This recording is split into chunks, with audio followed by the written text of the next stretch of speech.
KG mangoes ఇవ్వండి. ఆర్య దగ్గరికి ఒరేయ్, మన ఆర్యగాడు రా. ఫ్రెండ్స్ తెలిసి రే, నువ్వు పండ్లు అమ్ముకుంటున్నావా? నువ్వేదో పెద్ద బిజినెస్ మ్యాన్ అది ఇది అని మాకు అబద్ధాలు చెప్పావు కదరా నువ్వు. నీతో డబ్బులుంటే నువ్వు పెద్ద రిచ్ కిడ్ అని ఇన్ని రోజులు నీతో పాటు తిరిగాం మేము. వెదవా, ఇన్ని రోజులు నీతో పాటు తిరిగినందుకు మాకు సిగ్గుగా ఉంది కదరా. ఈ రోజు నుంచి నువ్వు మాతో తిరుగు మాకరా. అదేంటి మీరు చాలా డబ్బు ఉండాలి కదా, ఇక్కడ ఫ్రూట్స్ అమ్ముకుంటారేంటి? రే వెళ్ళొచ్చాను రా, చాలా థ్యాంక్స్ రా. యాక్చువల్ గా వీడు నా ఫ్రెండ్. వీళ్ళ అమ్మకి హెల్త్ బాలేదు, హాస్పిటల్లో అడ్మిట్ చేశారు. ప్రతిరోజు వాళ్ళ అమ్మని చూడడానికి 1 అవర్ హాస్పిటల్కి వెళ్తూ ఉంటాడు. ఆ టైంలో బండిని చూసుకోవడానికి ఎవరు లేరంటే నేను చూసుకుంటూ ఉంటా. ఆ విషయం మీద వాళ్ళకి చెప్పొచ్చు కదా. ఈ రోజు వాళ్ళ వల్ల నాకు 2 విషయాలు తెలిసాయి.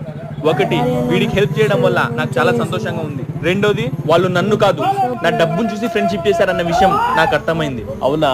ఈ లోకంలో డబ్బు ఉంటేనే మనిషికి వాల్యూ. వీడియో నచ్చితే లైక్ చేసి నేను చెప్పింది కరెక్టా కదా కమెంట్ లో చెప్పండి.